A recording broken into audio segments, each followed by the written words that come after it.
I want to thank our sponsor, Planet Ford. Planet Ford has always been a proud supporter of law enforcement in the community, providing customer service and fleet management, sales, and service. If you're looking for that personal quality service, contact Planet Ford in Spring or online at planetford.com.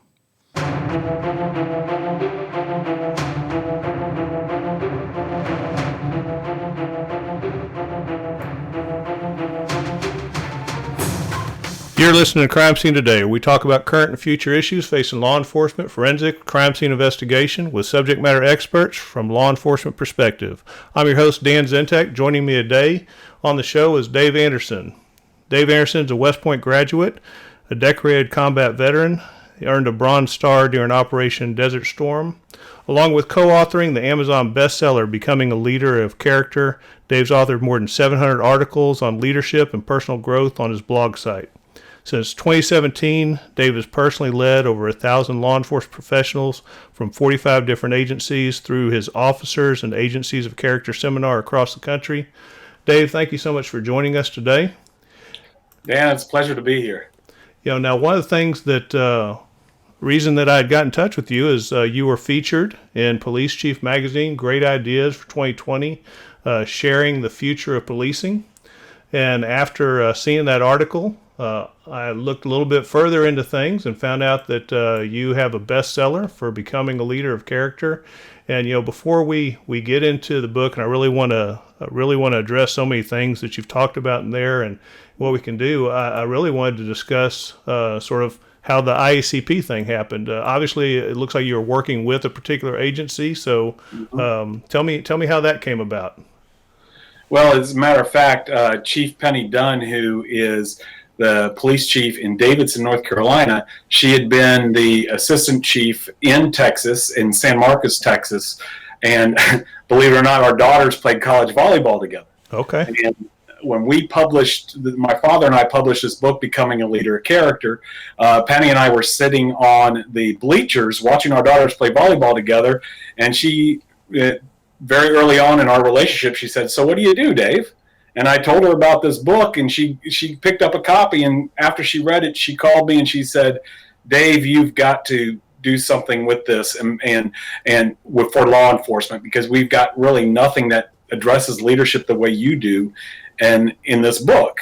And as things have progressed through the years, I worked with her at San Marcos and did stuff with Davidson. And as we've grown and expanded our presence in law enforcement, Penny's been there the whole time, and the idea came to write an article for IACP and for the Police Chief Magazine. And so we wrote this article together, and just fortunate enough to get it published here just in July for the Great Ideas for 2020. Well, I noticed as far as your book, now you have obviously a very extensive military background. Thank you for your service. Thank you for your dad's service. I'm sure it was a unique experience writing with your father. Absolutely. And just an amazing time to spend with family anyway, but just to share that knowledge and that you have from a mentor, from your father, and just from someone who's been through so much. But there's obviously a passion in this book. There's a passion that you have in what you were speaking of, as far as what you feel that you found is needed in law enforcement and companies with their leadership. Obviously, the first question many are going to ask, right? There's hundreds of leadership books out there, right? There's many seminars. So what about this one? What do you feel? I mean, obviously, there's a personal passion. There's a personal feeling that you have that this is important. This is sort of hitting the nail on the head of making an impact. So what do you feel makes this one stand out? Well, Dan, it goes back to, I was very fortunate, very blessed to go to America's Leadership School, West Point, and have a father, as you mentioned, he was 42 years active duty in the military, retired as a general, and then I got immersed after my military career. I spent 20 years in the corporate world, and I was with a huge company that spent so much time on training, and specifically leadership training. So I've gone through all those books. I've gone through all those seminars. And what hit me while I was going through this, was the fact that so many of these seminars and so many of these books are more about management than leadership. They're more about what do you do to other people in order to get them to do the stuff you want them to do. Right. It wasn't about me as the leader. It was how do you get people to do stuff for you? And I just didn't sit right with me. And as I looked at things and as discussions with my father all the time, and we realized and we talked about it, most leadership failures, well, leadership is a blend of competence and character. This is the premise of what we base everything on. Leadership's a blend of competence and character.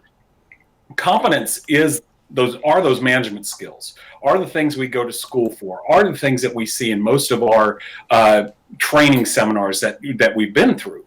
But the thing is, competence is knowing what to do and how to do it. Now, there's the other side of leadership, which is character.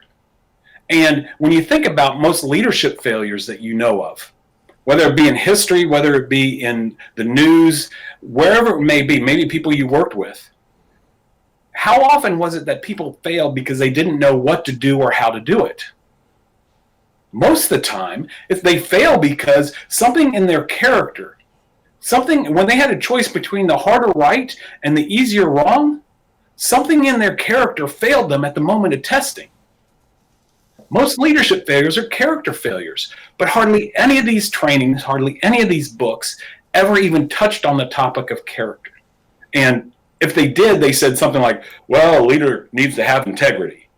But nobody ever talks about how do you go out and get integrity? How do you build character in ourselves and the people around us? And that's where the whole premise of the book came from, which is what we saw was a gap in leadership training and development that was out there.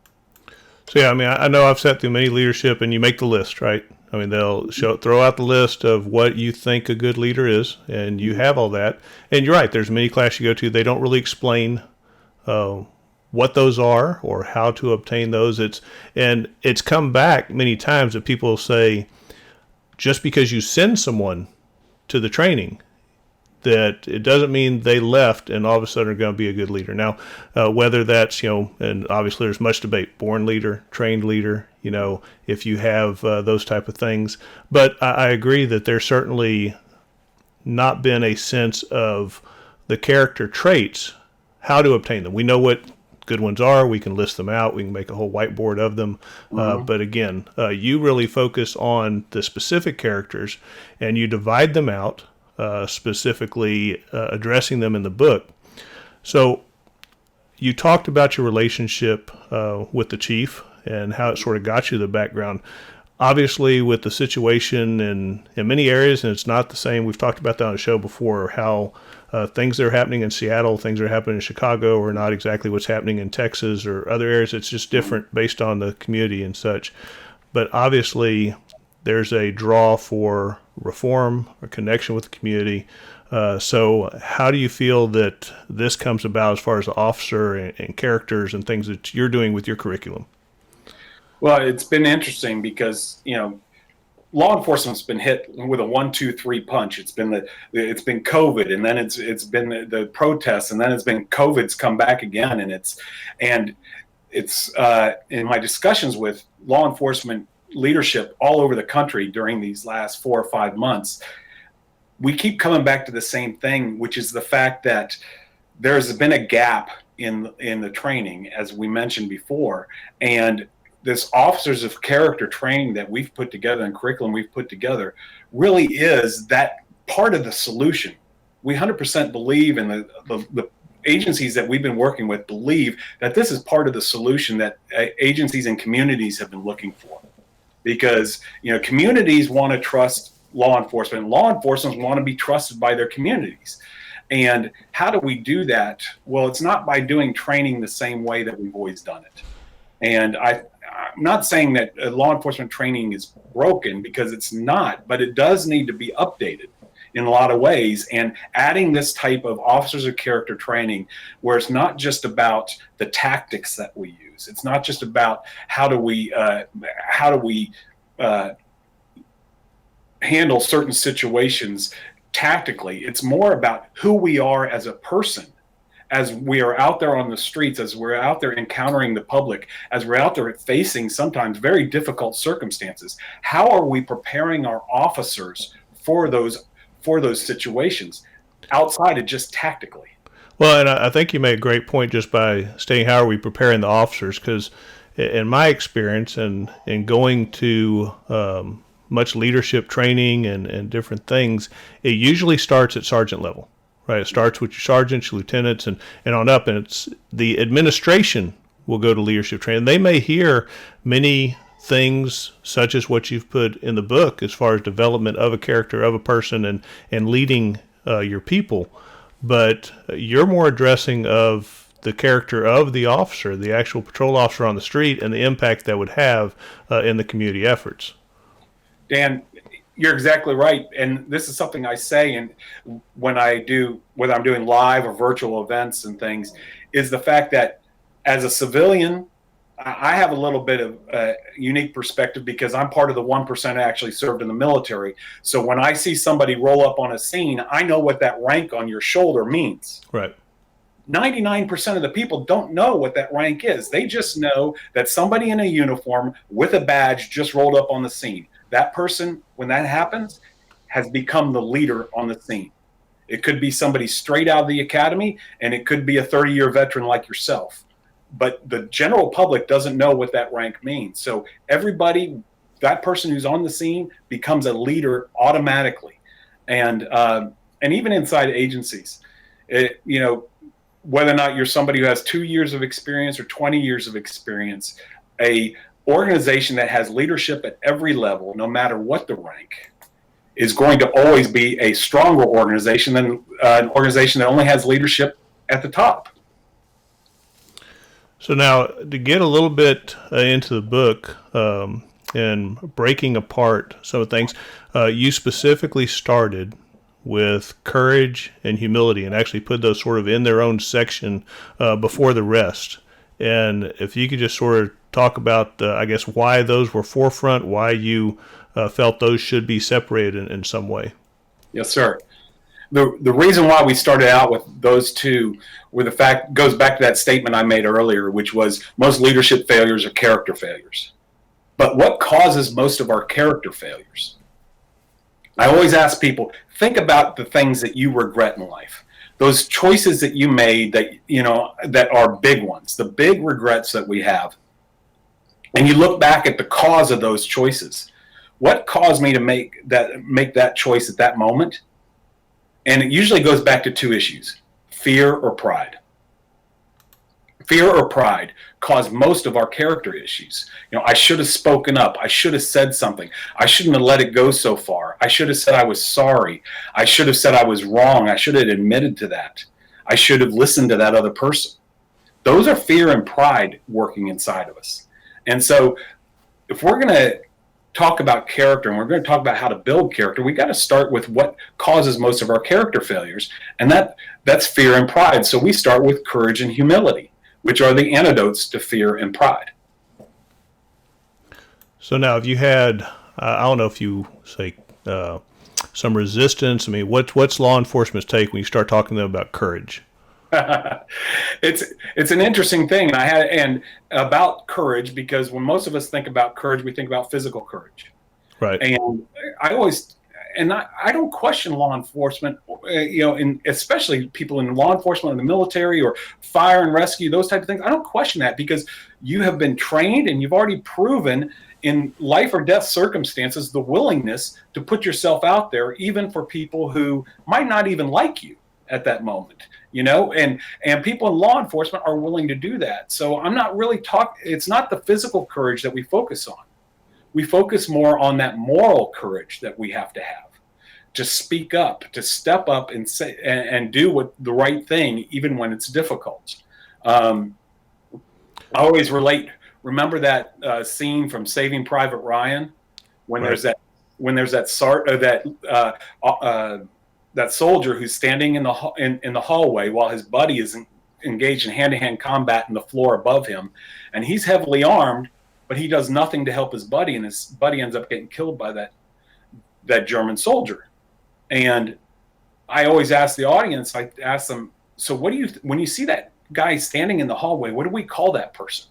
And everybody says, a coward. And I say, right. If it's not courage, what is it? It's cowardice. But we don't think of it the same way when let's just say I just got promoted into a sergeant position, and now I'm leading people who are my former peers. Now I'm the shift supervisor of people who used to be my peers. And I choose not to address an issue with one of my former peers because maybe I had done something like that in the past. I mean, we don't think of that when we don't question ourselves and call ourselves a coward in that moment. But I mean, let's face it. If it's not courage, what is it? It's coward. And I think that it's strange as you go through it. I would imagine it's even outside of law enforcement, but in law enforcement, how much we talk about facing things physically, the courage that you have to go towards the gunshot, go towards the fight, and everything else, but the lack of people wanting confrontation inside their actual, I mean, it's that confrontation, and I know you talk about in your book with people you worked with before, whether it's possibly your boss, it's someone of a higher rank, it's, that this is not going to end well. You see a problem, Yeah. and that's where you, whether it's from fear, from whatever you're facing, that you don't step forward and at least state your opinion of what happened, Right. And luckily, if you have that good leader, it's a person that you can step forward, Right. and they at least hear your opinion. They might not go with it. They may have more information than you had, right, to make that decision. But at least they're able to listen. But yeah, I totally understand as far as it's not always the physical part. I think that there's actually more mental battles going on than there are physical battles that solve the bigger problem. Absolutely. And, to tie this into one of our other habits of character, we talk about integrity. And, integrity is that a buzzword everybody likes to talk about, but people rarely define it. And we define integrity as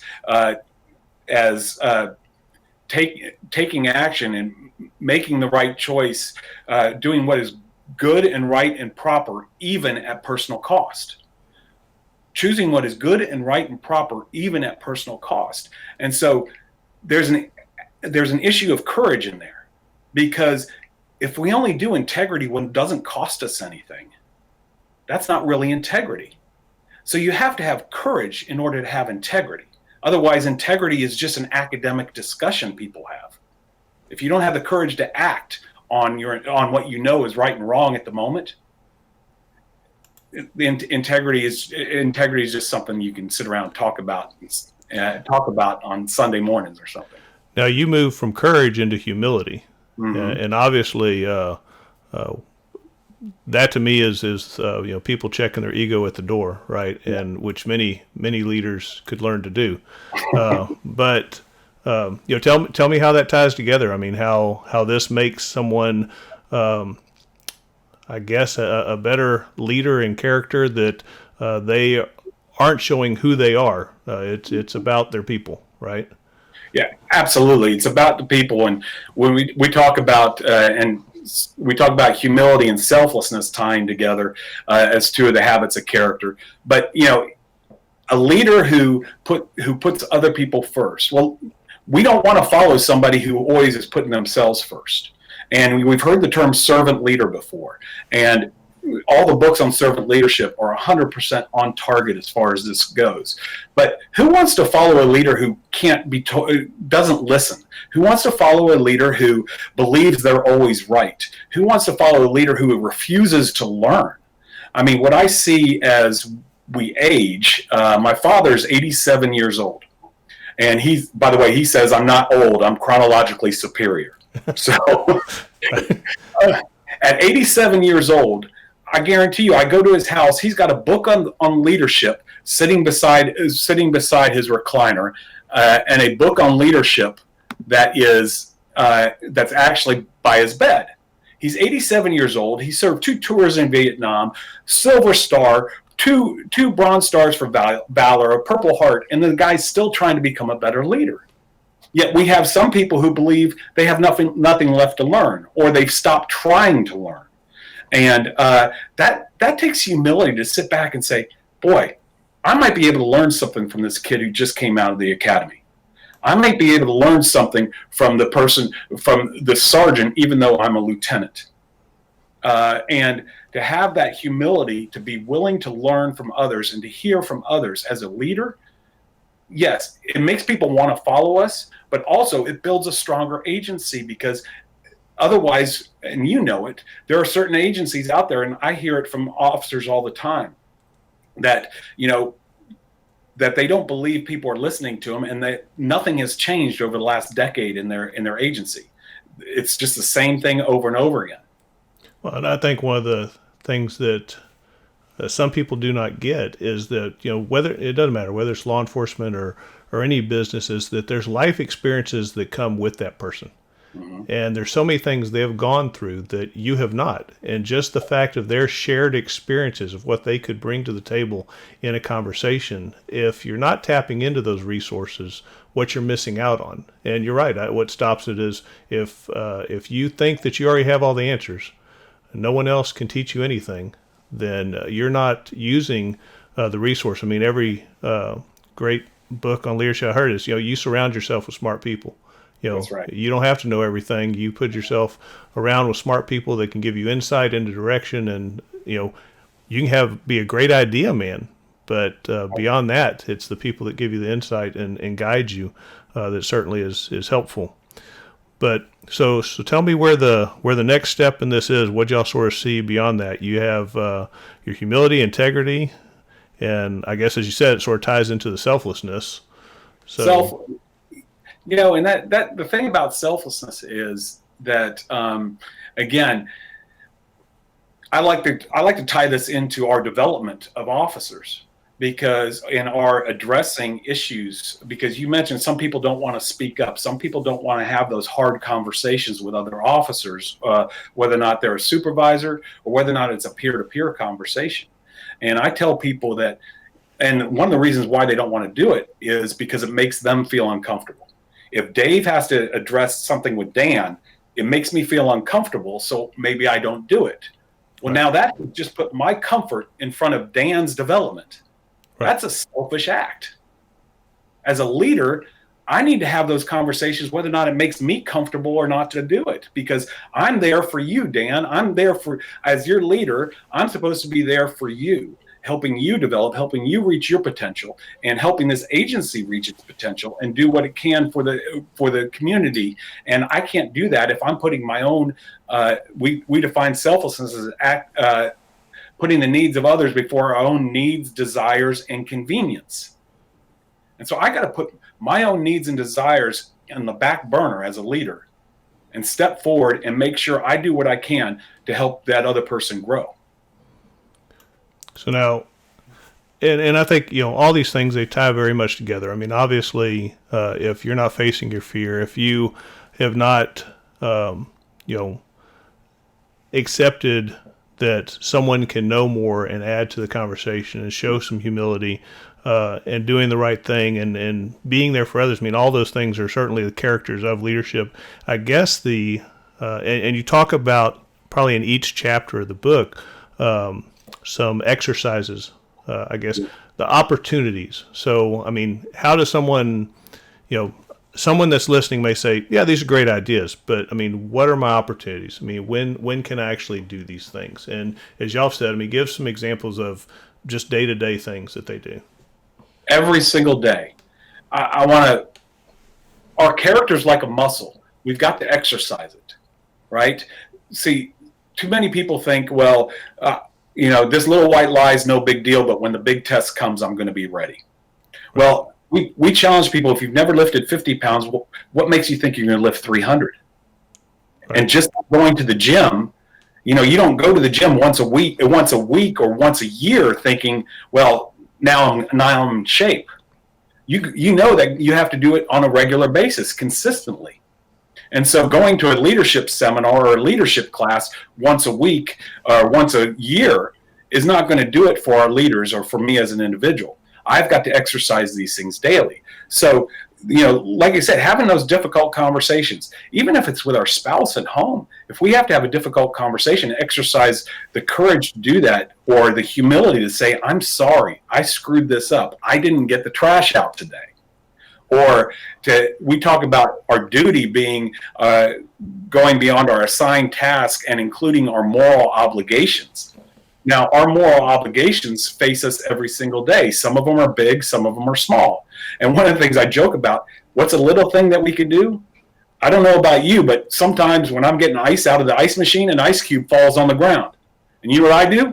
I'll kick it underneath the refrigerator and not bend over and pick it up. I'm sure you're not the only one. I can tell you this. So. It's a small thing, right? It's a small thing, but it's a character rep. I've got a good friend, Colonel Craig Flowers, who talks about character reps. And you do these character reps here, just like you do a rep in the gym when you're exercising. These are small decisions every single day. Our integrity is tested in small things. When our wife asks us what time we're going to be home, and our courage is tested, our humility is tested every single day. So each time we make a choice, it makes it easier to make that same choice again. That's how we form habits, one choice at a time. Well, it's also how you can go down the wrong road by making the bad choice over and over. And they talk about the easiest way to not have to worry about what lie you told is you just tell the truth, because you're not going to remember the big string of lies and the big plan that you had to cover up the one thing you did wrong versus just stepping up front and admitting what you did. So now many of these words, and descriptions of character that you've had, are pretty common words. I mean, even though you've put sort of a different definition on them to clarify them, but two sort of new ones, the duty and positivity.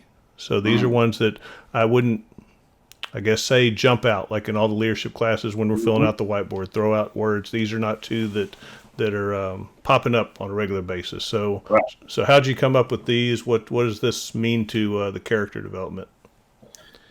Well, as I mentioned, moral obligations, when we talk about duty, we all have moral obligations in life. And, we all get a job description and a list of tasks that we're supposed to do. And a lot of people, where they fall short is they say, well, it's not my job description.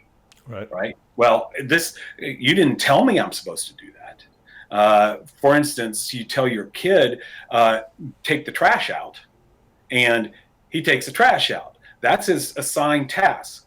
But his moral obligation goes one step further, which is to put a new bag in the can back in the kitchen, right? But they don't do it. And that's a kind of a funny example, but so often we just look at our job descriptions and we say, well, I've done my job. But there's more to our job than just what's listed on the job description. And our moral obligation, I want to go back to developing people. The development of people is everybody's responsibility. Everybody in leadership is responsible for developing people. And in the military, there's a lot of parallels between the culture in law enforcement and culture in the military. Sure. But one of the things that's very different is in the military, the only person not responsible for developing somebody is the private that's straight out of basic training. After that, the private first class is responsible for the private's development, the corporal for the private first class, the sergeant for the corporal, all the way up to the chairman of the Joint Chiefs of Staff. Everybody's responsible for the development of somebody. And the more I work with law enforcement, I realize that's not necessarily the case as far as culturally goes. There are good people, there are good leaders out there developing people. I don't want to say there's not, but it's not necessarily a cultural thing like it is in the military. That development is key. And as a leader, I'm called to grow the people who I'm responsible for leading. And if my people aren't growing because of my influence on their careers and their lives, then I'm not doing my job. I'm not fulfilling my moral obligation as a leader. And I think, a place I would say that sort of stands out to me in a challenging area in law enforcement is our field training officers. You choose specific people to take the newest people, sort of the private that you speak of, and certainly you have to train them how to do the job. Right, there's just the bare bones basics. This is how you make a traffic stop. This is how you're safe entering a house. These are just the basics of policing. But there's so much more to that. It's when that call drops and that FTO doesn't rush to pick it up. Right, he lets it hold. Someone else can get that. Okay. Well, no, we've already taken 2 reports today. Let's let someone else get that call, right? Yeah. It's those small things. Well, you're developing that new person, and they start thinking that's what we do, right? Right. Well, and it's just like raising kids. More is caught than taught, right? People pay more attention to what we do than what we say. And as leaders and FTOs, in every situation, we have an opportunity there at that particular moment to really set the stage for that person's entire career. Sure, right. And that is, these choices that we make over and over and over again not only affect who we are, but they affect the people around us because they're watching. They're watching us. And so our duty to fulfill those moral obligations is, yes, it's to build our character, but it also has the influence on the character around us, the people around us. I think one thing that we sort of lose as we promote is the awe. And what I mean by that is when you first got into the military, when you first got into law enforcement, and you saw that sergeant walk in the room, or you saw your trainer walk in the room, there was just an awe to it, right? They know everything, okay? Right. And then you promoted to that rank and realized, no, they didn't. There was no magic wand that was swung around and all of a sudden I got all the knowledge and you're still learning and everything else. But I feel that somewhere along the way you lose that understanding of what that new recruit thinks, right? I mean, they're looking at you. They're looking at everything you do. They want to be like you, or they want to learn real quick that they don't want to be anything like you. Well, you bring up a great point that ties into that positivity thing there, Dan, is because the attitudes of the senior, of the more chronologically superior officers, right. that those attitudes are contagious. And we define positivity as displaying a positive or can-do attitude in all circumstances, not depending on our circumstances, but in all circumstances. And our attitudes are a choice. And I remember this because my father said to me in high school one time when I popped off at him, he said, "Hey, bud, your attitude's a choice. Make a different choice." And everything we're talking about today are choices, but our attitudes are as well.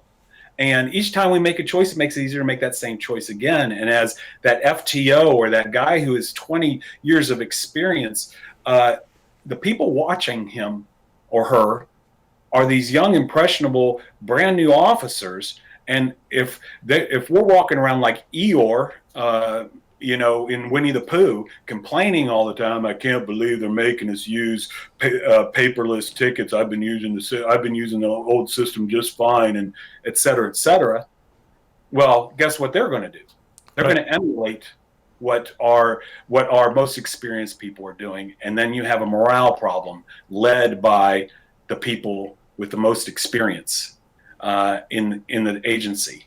And as leaders of character and as people with the experience, we've got to realize that our attitudes are contagious, and especially to the people who are just starting out their careers. And no matter what our circumstances are, we have a choice to make. We can be positive or negative. I'm not talking about being a Pollyanna and pretending that there's nothing negative going on, that we don't have issues out there in the world.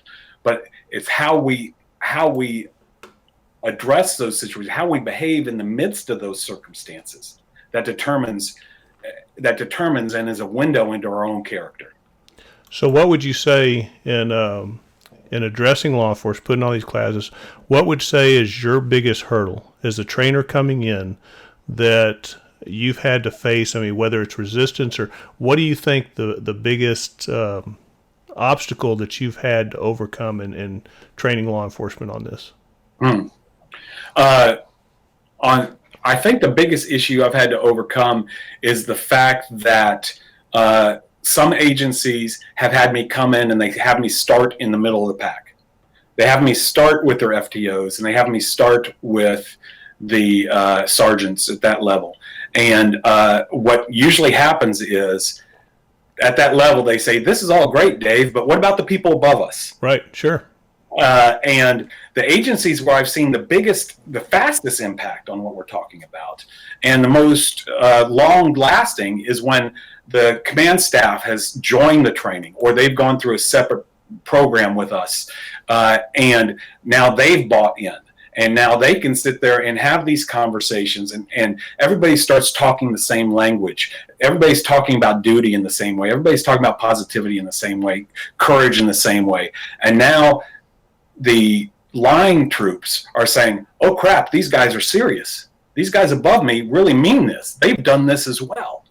And that's been I'd say that's been the challenge. And of course, there's the challenge of the fact that I don't have a law enforcement background myself, and so every once in a while, I'll have one of the guys in the class. I don't say guys because I remember one female officer challenged me very hard in one area in the first 20, 30 minutes, and which is I consider an honor that they want to challenge me on it, and it's a lot of fun because I'm a pretty straightforward guy, and in law enforcement, the people I get to work with, they're all pretty straightforward people as well. So when I come right back, boom, and I hit right back and say, "No, that's not accurate. This is what's actually going on," and we have a debate back and forth. Right.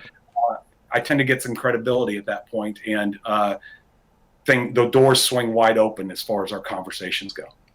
Well, I mean, realistically, you're not talking as much of being a cop as just being a good person and a good a good leader to guide. It's why it's not only law enforcement. It seems to be currently where you've had some passion and growing and certainly have addressed a need. But I mean, you've also worked with Dell and pharmaceutical companies and the military and all of these things on building these characters.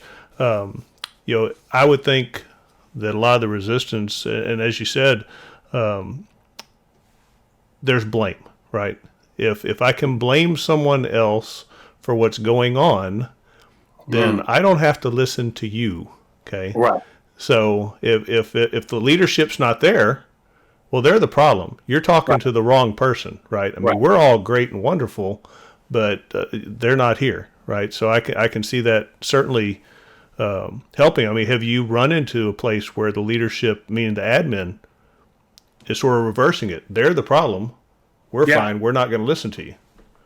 Absolutely run into that. And what I tell the men and women who are in the training class, if they bring that up, what I tell them is I said, look, I actually set it up in the beginning because I've heard that statement multiple times or something along those lines. And I set it up in the beginning. It's our human nature when we go to these leadership things to sit there and listen to all these principles and say, well, these people aren't doing it. And you kind of point upward to them. Right.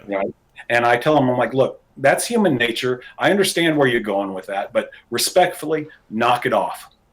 Let's not make this about things that we can't control because we can't control them up there. What we can control is our own character. And everything we talk about and everything we're going to talk about in this seminar today over the next 3 days is going to be about things we can control, which is our character. Our character is 100% in our control. Nobody can give us character and nobody can take it away from us because it's all about our own choices. So don't worry about the people above you. Yes, we can wish that they were doing this stuff, and I'm going to do everything as I can in my position now, since I've been hired to come in here and do this work, to influence that as well. But in the end, it's still our responsibility, it's our duty, our moral obligation to exercise character no matter what the people around us are doing. That's the problem so often is people look at the people around us and say, well, they're not doing it, why should I? Right. Well, leaders of character say, I should do it because I should do it. It's my responsibility. It's my moral obligation to exercise character at this moment. Obviously, in teaching so many officers and different agencies, I'm sure you've had the opportunity to reach back out to them after the training. Certainly, it's not, you're given the information, right? I mean, it's not your responsibility for them to use it or not use it or whatever. But I mean, so just some feedback on your training. What have you found? I guess reinforced it or that made it work, or what sort of had it fall off afterwards? Yeah. It's interesting. It's for me going through all that corporate training and also seeing what's been out there in law enforcement. So often there's a difference between training and development. Sure. Training is an event. Development is a process. And so often there's a training event and then nothing happens afterwards. There's no plan for any sort of continuation on how do we continue. I talk about marinating people's brains in these concepts. And how do we do that? And what we've tried to do is now equip agencies where we provide resources for everything after 6 months worth of training after the event. Say if Dave Anderson shows up, we also provide 6 months of resources so we can continue to marinate people's brains in these 6 habits of character.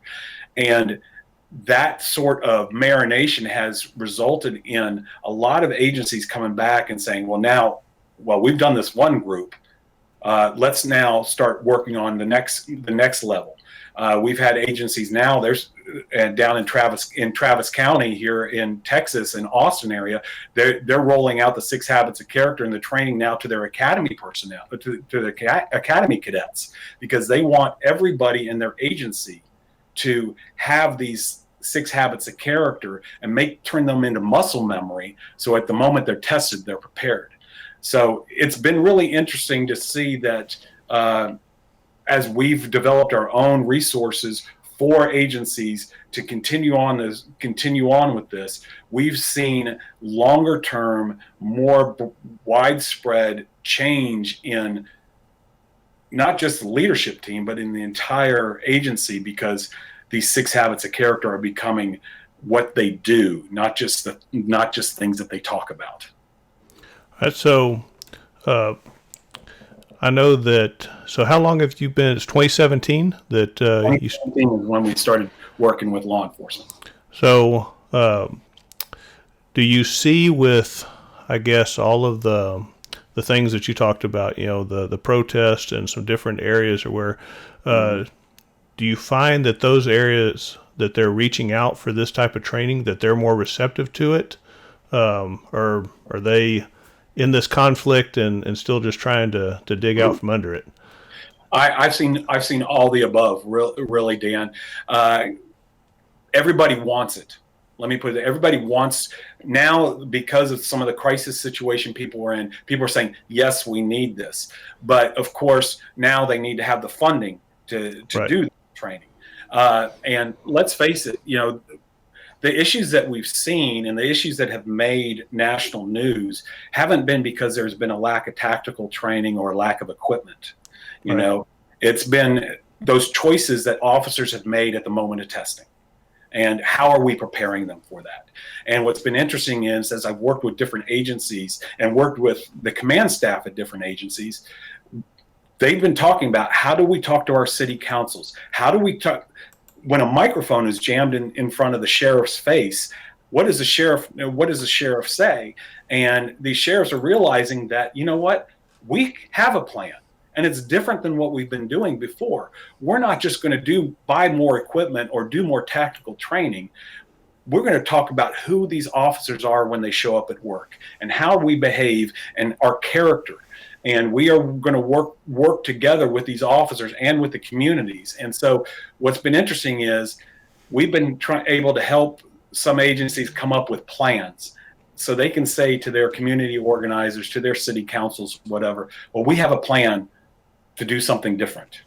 And that's been really the kind of the buzzword, the way people are saying, okay, now we know how maybe we can get some funding for this from the people who control the purse strings, and shift some funding around in order to get more of this character training to filter down throughout the entire organization. Well, and I think most of the conversations, I think the term possibly is not as popular as far as defund the police. They probably should come up with a different one than that. But I think that there are some legitimate agencies that see that there's some different reform and things to improve their department. I don't know an agency out there that won't sit there and say there's areas we can improve and to look at to improve. But in all of that, it usually requires some type of development, some type of training, and those type of things. So, and again, Dan, I can't stress enough. It's not just throwing together a training event. People can bring me in for a day, and I can get passionate and get all fired up about character or whatever. But in the end, what's going to have the long-term change? You've got to marinate people's brains in these concepts. You can't just say, well, check the box. We've done training on character. Well, we have that. We have that in the law on a regular basis. An event happens, we get mandated training. Everybody goes through it, and you see them. It's like, have you had your training? You've had your training. Okay, we check it off. Everybody's got it. Good. Okay, and you move on. Yeah, and you ask somebody a week later, tell me 3 things that you got out of that training. They can't even remember. They're like, which training? I got credit. That's what I got. I got credit, and I get to move on. Right. So again, that's why I'm so passionate about, and the team that works with me is so passionate about providing resources so agencies can take this training event and move it into long-term development and have long-term impact. And Dave, speaking of your development and your passion for it, so I have up on the screen your website of Officers in Character, and to the right there we have how to get in touch with Dave. You can go to officersofcharacter.com, and on Twitter at Dave Anderson 88, and his email dave@alslead.com. Also have his LinkedIn, Dave Anderson 1988. So switching over from there to the Twitter account, I saw that we have numerous posts from you. I would sort of say this is keeping people on track, right? I mean, we have a lot recent ones on courage and character assessment and those type of things. So besides what I have on there, I mean, I guess what would someone need to do? Just contact you by email if they're sort of interested in this, and certainly the book's on Amazon. We've shown some pictures of it, but Becoming a Leader of Character, 6 Habits That Make or Break a Leader at Work and at Home. So there's that to look at. But how else does someone what's the process in someone possibly getting training from you there? Yeah, absolutely. Well, we do, of course, we've been doing live training for a while, but we are also now doing virtual training, because obviously in the COVID times, virtual training and doing those type of events. But we've also developed our facilitator-led training, which is a video-based thing that an agency provides their own facilitators, and we provide all the materials and all the videos, and the facilitator or the training officer is the one that leads the groups through, and it's a self-paced program as far as that goes. But if people go to officersofcharacter.com, that they can see all the materials that we have. You see these posters over my shoulder here. We've got these posters for free that agencies can put up all over their agencies to continue to marinate people's brains in these concepts. We have a lot of different materials like that. Of course, you can email me at dave@alslead.com. And on LinkedIn, we have an Officers of Character page, which all of our new blogs show up there as well, and a lot of other announcements about materials and things that are available there. But we are here to serve. And our purpose is to inspire and equip people so that they become leaders of a character who inspire and equip others to lead with character. And that's why we're here. And so we're here to help agencies all over the country, and really now with IACP impacting other countries in order to help them develop these officers of character that we all want to have in our communities, that every agency wants to have in their midst. People want to serve next to officers of character. They don't want to question the people beside them. And we always ask people, would you follow you? And that's a great question for people to ask, to look in the mirror and ask themselves, would you follow you? And everything that we put out there on our websites and all the materials that we have and all the training curriculum that we've developed is all about the idea of helping somebody answer that question with a big positive yes. Well, Dave, I appreciate you taking time to talk to us today and just sharing some information and giving some officers and some management and administration, just everybody something to think about and to be able to look at that further, to reach out to you, or bare minimum, take a look at your book and just some great guidance in there. So thank you so much again for joining us. Dan, it's a pleasure to be here, and I want to say again how honored I've always been to get to work with law enforcement professionals, because they are professionals and they're people who care about what they do. And I am honored to be I feel like I'm part of the family because I've been getting to do this for so many years now, and I look forward to many more years. You've been listening to Crime Scene Today. We are part of the IR Lone Star Community Radio family and featured on all major podcasts. Currently listened to in 16 countries around the world. If you have a topic you would like covered, if you would like to be a guest on the show, or if you'd like to become a sponsor of the show, please contact me, Dan@crimescenetoday.com. We appreciate your continued support. We'll see you next week.